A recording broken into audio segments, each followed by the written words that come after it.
Hello मेरे प्यारे दोस्तों। चलिए आज के वीडियो को शुरू करते हैं। आज के इस वीडियो में हम लोग जो क्लास 11th का आप लोगों का हिंदी जो इलेक्टिव है उसका मोस्ट वीवीआई 45 ऑब्जेक्टिव क्वेश्चन को सोल्व करने वाले हैं। तो वीडियो को अंत तक बने रहिएगा, यह वीडियो आप लोगों के लिए काफ़ी महत्वपूर्ण होने वाला है। ठीक है दोस्तों। और यहाँ पर मैं 45 जो क्वेश्चन है वो टॉप वीवीआई यहाँ पर चूज करके यहाँ पर बनाया हूँ, क्वेश्चन सेट किया हूँ। तो आप लोग इसको अंत तक वॉच कीजिएगा, ठीक है। चलिए आप लोग देखते हैं जो खंड का रहेगा, खंड का में यहाँ पर का ध्यान से दिया रहा है क्वेश्चन, यानी कि जो 1 से लेकर 5 जो क्वेश्चन रहेगा उसमें यहाँ पर गद्यांश रहेगा, अपठित गद्यांश से क्वेश्चन दिया रहेगा। तो आप लोग इसको पढ़ लीजिएगा, ठीक है। और इसका जो पीडीएफ चाहिए तो आप लोग यहाँ कमेंट कर सकते हैं, कमेंट करके बोलिएगा तो मैं इसका पीडीएफ है आप लोगों को भेज दूंगा, ठीक है। तो आप लोग इसको अच्छे से पढ़ लीजिएगा, उसके बाद यहाँ पर आंसर करना है। मैं इसको नहीं बता रहा हूँ क्योंकि ये जो गद्यांश रहता है वो हर बार बदलते रहता है, ठीक है। तो आप लोग उसको नहीं भी पढ़ेंगे तो चलेगा। चलिए आगे चलते हैं। आगे यहाँ पर जो है देख लीजिए, आगे वहाँ पर जो क्वेश्चन नंबर 5 रहेगा, सॉरी 6 रहेगा, 6 से लेकर जो 10 तक क्वेश्चन रहेगा वो आप लोगों को यहाँ पर पद्यांश से रहेगा, ठीक है। तो आप लोग इसको भी पढ़ लीजिएगा, ये भी अपठित से रहेगा, यानी कि आप लोगों का 1 से लेकर जो रहेगा क्वेश्चन, 1 से लेकर जो क्वेश्चन रहेगा 8 तक वो अपठित गद्यांश और अपठित पद्यांश से रहेगा, ठीक है। तो चलिए आप लोग यहाँ पर आगे चलते हैं, उसको छोड़ दीजिएगा, कोई दिक्कत नहीं है। चलिए क्वेश्चन नंबर यहाँ पर 11th है कि निम्नलिखित में कौन सा निबंध एक प्रकार का एक भाग हो सकता है। यहाँ पर जो क्वेश्चन नंबर यहाँ 11 से जो क्वेश्चन रहेगा 45 नंबर तक वो रहेगा आप लोगों का यहाँ पर मीडिया से रहेगा, ठीक है। तो क्वेश्चन नंबर 11 कहता है कि निम्नलिखित में कौन सा निबंध का एक भाग नहीं है। सॉरी, यहाँ पर जो क्वेश्चन नंबर रहेगा 11 से लेकर यहाँ पर 19 तक वो मीडिया से रहेगा, और बाकी जो क्वेश्चन रहेगा यहाँ पर 20 से लेकर 25 तक वो आप लोगों का यहाँ पर बुक से रहेगा, ठीक है। सॉरी 45 तक। चलिए क्वेश्चन नंबर 11 है कि निम्नलिखित में से कौन सा निबंध का एक भाग है हो सकता है। तो भूमिका हो सकता है, खंड नहीं हो सकता है, और चित्र भी नहीं हो सकता है निबंध में, और कल्पना भी नहीं।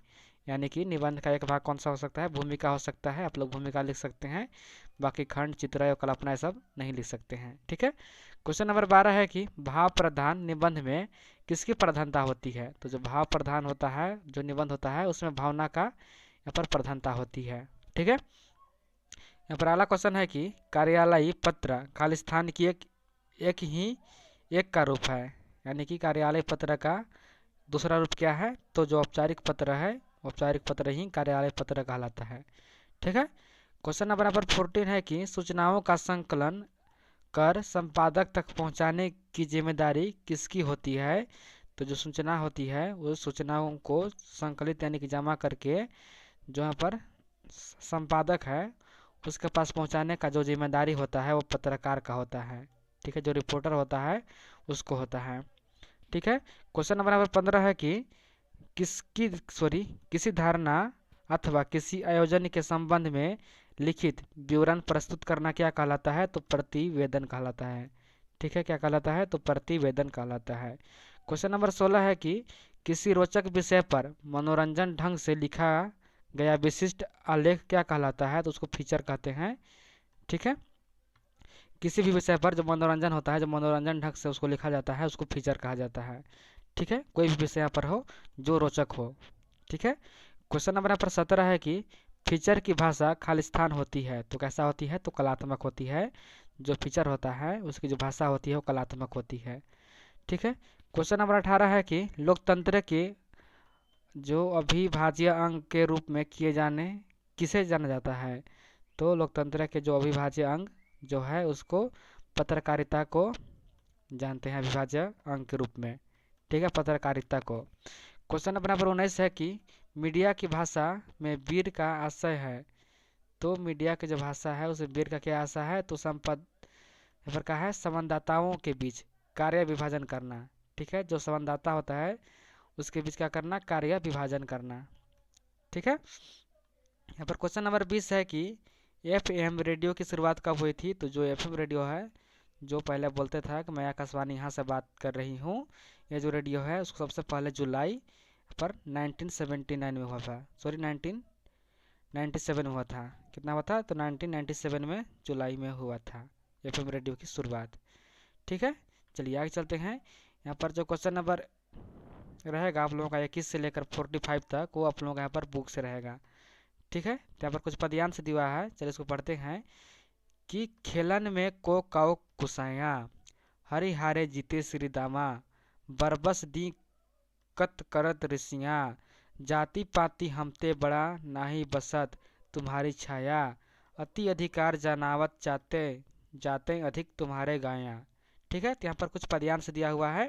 अब पद्यांश पढ़ने के बाद यहाँ पर क्वेश्चन है, वो क्वेश्चन को सोल्व करना है। तो चलिए क्वेश्चन देखते हैं। कह रहा है कि प्रस्तुत पंक्ति के कवि कौन है। तो ये जो पंक्ति है, ये जो पद्यांश है, इसकी रचना सूरदास जी ने किया है। ठीक है, कौन किए हैं, तो सूरदास जी ने यहाँ पर किए हैं। यहाँ पर क्वेश्चन नंबर 22 है कि कौन खेल में हारने पर भी अपनी हार नहीं मानता। तो श्री दामा जो है वो खेल में हारने पर भी अपना हार नहीं मानता है, ऐसे सूरदास जी पे जो यहाँ पर पद्यांश है उसमें बताते हैं। ठीक है, यहाँ पर क्वेश्चन नंबर 23 है कि प्रस्तुत काव्य पंक्ति की भाषा क्या है। तो जो काव्य पंक्ति है, यानी कि जो यहाँ पर पद्यांश है, ये ब्रज भाषा में है। ठीक है, किस भाषा में है, तो ब्रज भाषा में है। क्वेश्चन नंबर 24 है कि संध्या के बाद कविता के कवि कौन है। तो जो संध्या के बाद जो कविता है, संध्या के बाद इसका जो राइटर है वो कौन है, तो पोएट्री कौन है, पोएट कौन है, तो सुमित्रानंदन पंत। कौन है, तो सुमित्रानंदन पंत जो है संध्या के बाद जो कविता है उसकी रचना किए हैं। ठीक है, यहाँ पर अगला क्वेश्चन है कि जाग तुझको दूर जाना है कविता में क्या संदेश निहित है। तो यह जो है जाग तुझको दूर जाना है, इसमें क्या निहित है, तो निरंतर कर्तव्य पथ पर अग्रसर होने का, यानी कि आप अपने जो पथ है उसमें निरंतर चलते रहिए, आगे बढ़ते रहिए। ठीक है, यहाँ पर क्वेश्चन नंबर 26 है कि किस तरह की आशा कवि नरेंद्र शर्मा को रात भर भटकाती है। तो सुबह होने और प्रकाश पाने की आशा, जो नरेंद्र शर्मा है उसको यह जो यहाँ पर जो आशा है वो कि सुबह होने पर और प्रकाश पाने की जो आशा है वो उसको रात भर भटकाती है। ठीक है, यहाँ पर क्वेश्चन नंबर 27 है कि अंतर्नयनों के आगे से शिला न तम की हर पाती है। पंक्ति में अंतर्नयन से कवि का क्या तात्पर्य है। तो जो अंतर्नयन है उसे कवि क्या कहना चाहते हैं, तो आंतरिक दृष्टि, जो अंदर की दृष्टि है उसी को यहाँ पर अंतर्नयन कहा गया है। ठीक है, क्वेश्चन नंबर 28 है कि बादलों का वर्णन करते हुए कवि नागार्जुन को किस कवि की याद आ जाती है। तो जो बादलों का वर्णन करते हैं जो कवि नागार्जुन है, तो उसको कालिदास की याद आ जाता है। ठीक है, और कालिदास एक महान कवि थे। ठीक है, क्वेश्चन नंबर यहाँ पर 29 है कि प्राण्य कलह से क्या तात्पर्य है। तो जो प्राण्य कलह है उसका तात्पर्य क्या है, तो प्रेम भरी तकरार। ठीक है, क्वेश्चन नंबर यहाँ पर 30 है कि पद्माकर भाषा के कवि हैं। तो किस भाषा के कवि हैं, तो साहित्यिक ब्रज भाषा के ये पद्माकर जो हैं वो कवि हैं। ठीक है, क्वेश्चन नंबर यहाँ पर 31 है, देख लीजिए यहाँ पर 31 जो क्वेश्चन है वो गद्यांश से दिया हुआ है। तो चलिए गद्यांश को हम पढ़ते हैं कि बुढ़िया का क्रोध तुरंत स्नेह में बदल गया, बच्चे में इतना त्याग सद्भाव और विवेक देख वह स्नेह रस में डूब गई, दूसरों को खिलौने लेते और मिठाइयाँ खाते देखकर इसका मन तो ललचाया होगा, पर वहाँ भी इसे अपनी बुढ़िया दादी की याद बनी रही। तो यह जो है, चलिए इसका क्वेश्चन देखते हैं। क्वेश्चन नंबर 31 है कि प्रस्तुत अंश किस पाठ से यहाँ पर उद्धृत है, यानी कि यह जो अंश है, यानी कि जो भाग है वो किस पाठ से लिया गया है, तो ईदगाह से लिया गया है।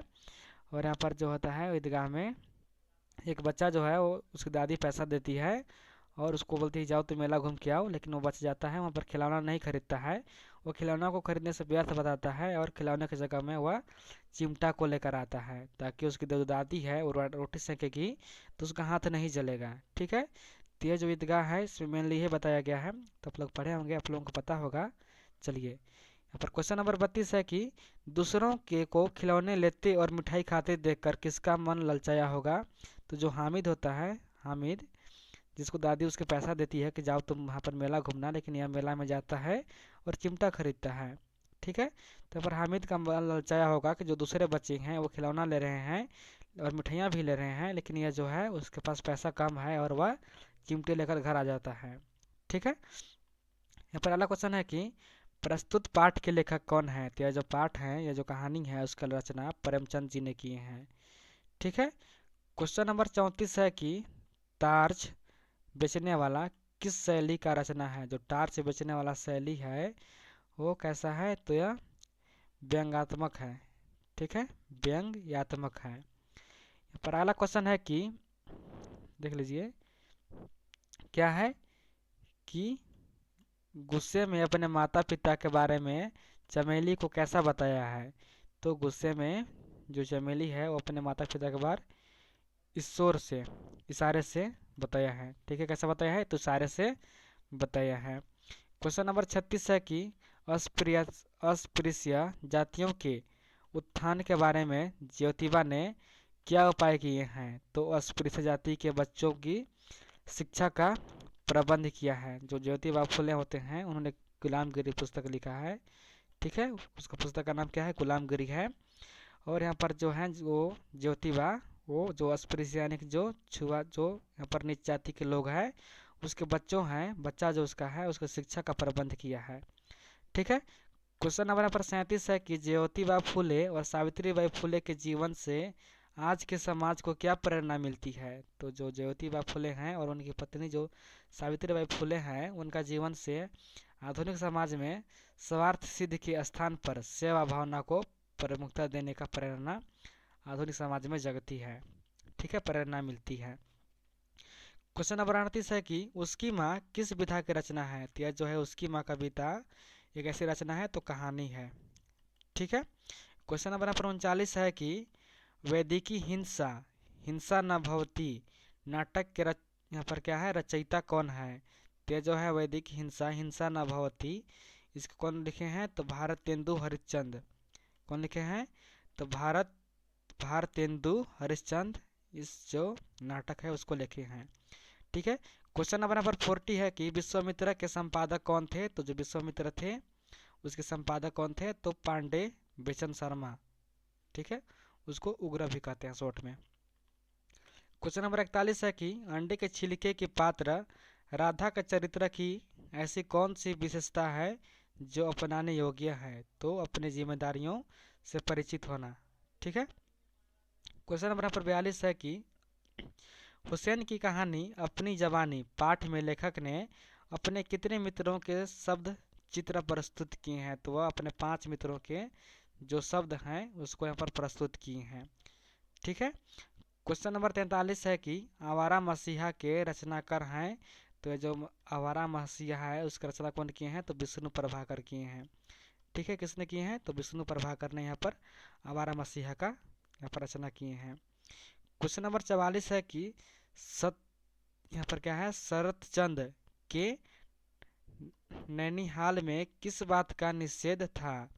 तो जो यह शरत चंद थे उसके नौनिहाल में किस बात का निषेध था, तो शौक पालना वहाँ पर निषेध था। ठीक है, क्वेश्चन नंबर 45 है कि प्रस्तुत मकबूल फिदा हुसैन की पेंटिंग की शुरुआत किस शहर से हुई थी। तो इंदौर शहर से हुआ था। ठीक है, किस शहर से हुआ था, तो इंदौर शहर से हुआ था। यह जो मकबूल फिदा हुसैन की जो पेंटिंग थी उसकी यहाँ पर शुरुआत। ठीक है, तो दोस्तों ये रहे आप लोगों का यहाँ पर 45 ऑब्जेक्टिव क्वेश्चन। और यह क्वेश्चन अच्छे से याद कर लीजिएगा, मोस्ट वीपीआई ऑब्जेक्टिव क्वेश्चन है। तो फिर मिलते हैं नई वीडियो के साथ, तब तक के लिए धन्यवाद।